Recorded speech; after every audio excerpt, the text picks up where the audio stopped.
musik. Oke.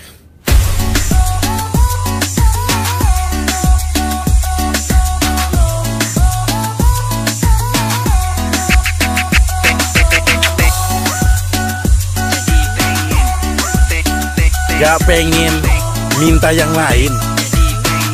Enggak, ini aja. Cerdas.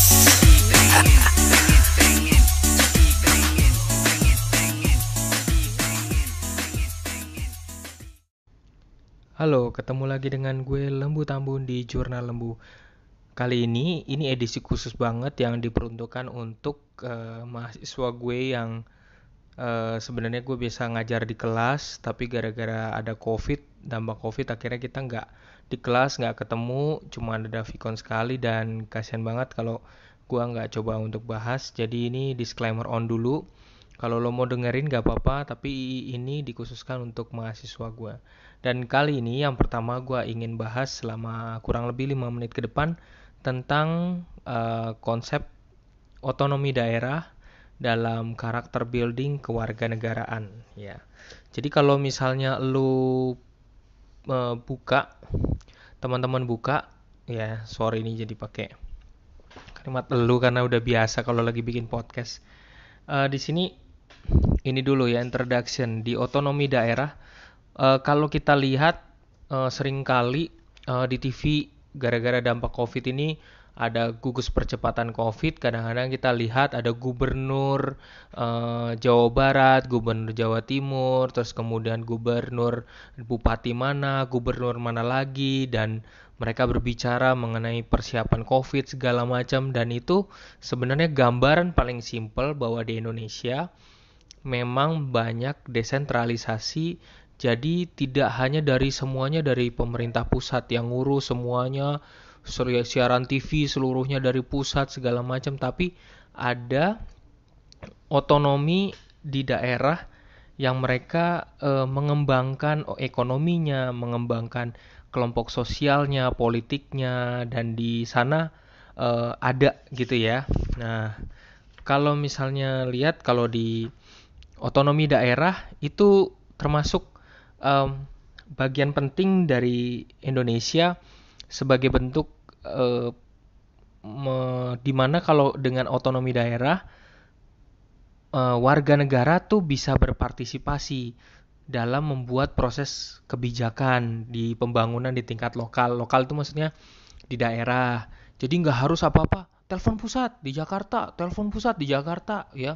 Ibu kotanya di Jakarta, semuanya berpusat di sana gitu. Tapi akhirnya masyarakatnya nggak berkembang. Kenapa? Karena corak Indonesia itu kepulauan, negara kepulauan yang memang tidak seperti misalnya Amerika, terus kemudian negara bagian kayak gitu. Jadi agak beda gitu ya. Jadi makanya harap maklum kalau di sana juga ada namanya anggota DPRD. Jadi ada anggota DPR, ada anggota DPRD. Nah, DPRD itu untuk keuntungan dari adanya otonomi daerah, pengawasan adanya korupsi di daerah itu jadi lebih gampang, ya. Masyarakat bisa mengawasi praktek-praktek KKN ya di pemerintahan. Jadi ketahuan mudah untuk kontrolnya peran masyarakat yang jauh bisa berpartisipasi di dalam pemerintahan daerah, jadi bisa terkontrol dengan baik ya. Jadi nanti kalau misalnya lagi pas ada ujian, itu teman-teman bisa lihat tentang kata kuncinya, misalnya di sini apa sih tujuan otonomi daerah sebenarnya ya gitu.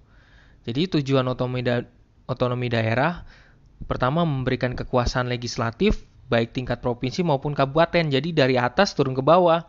Ya, dari ada bupati, dari gubernur, terus kemudian bupati segala macam. Kedua, dengan kekuatan besar yang dimiliki daerah, ada jadi pengembangan tentang pertambangan, kehutanan, industri, investasi, pekerjaan umum, pendidikan itu diupayakan oleh masyarakat setempat.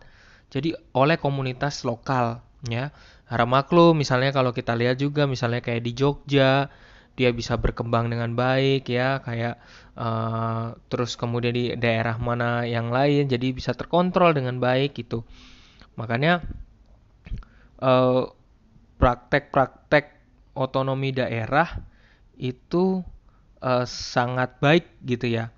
Eh, Otonomi daerah itu mendorong meluasnya inklusivitas sosial dan distribusi pembangunan. Ya, distribusi pembangunannya jadi adil. Jadi nggak hanya di Jakarta, tapi dengan otonomi daerah, pemerintah pusat memberikan dananya juga membantu untuk mengembangkan daerah-daerah lokal, pariwisatanya jadi berkembang, kayak di Bali ya jadi berkembang. Jadi hal itu bisa sangat berkembang banget. Kalau teman-teman mau tahu, bisa buka di Wikipedia, di Google, terus kemudian cari itu mengenai otonomi daerah ya. Nah, di halaman depan teman-teman bisa tolong tandain eh, arti beberapa definisi, terminologi. Saya nyebutnya beberapa kata terminologi ya.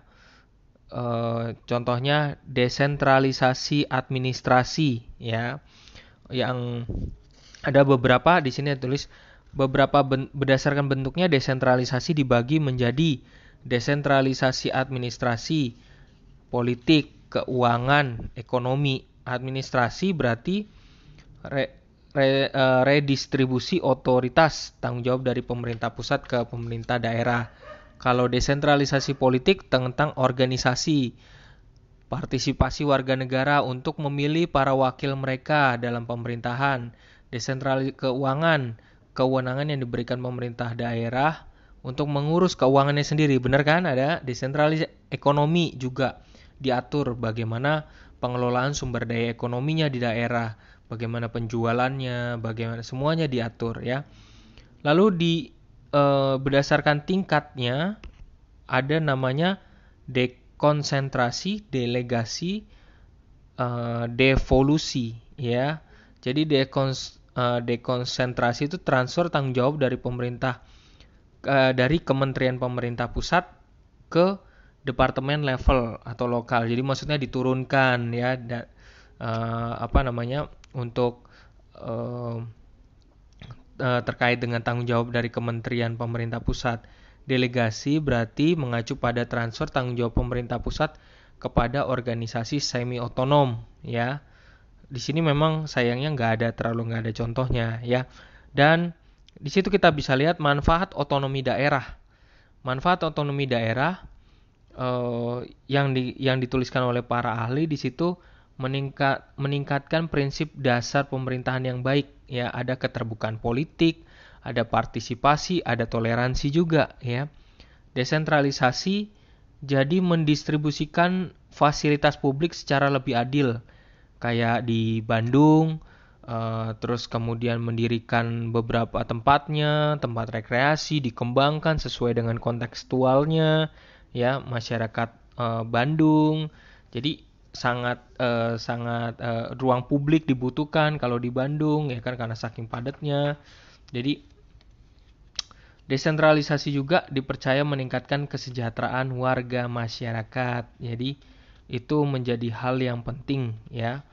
Teman-teman nanti bisa dilihat ditandain, yang paling penting Anda pahami apa tujuan otonomi daerah dan apa manfaat dari otonomi daerah ya. Jadi di situ kita bisa lihat manfaatnya.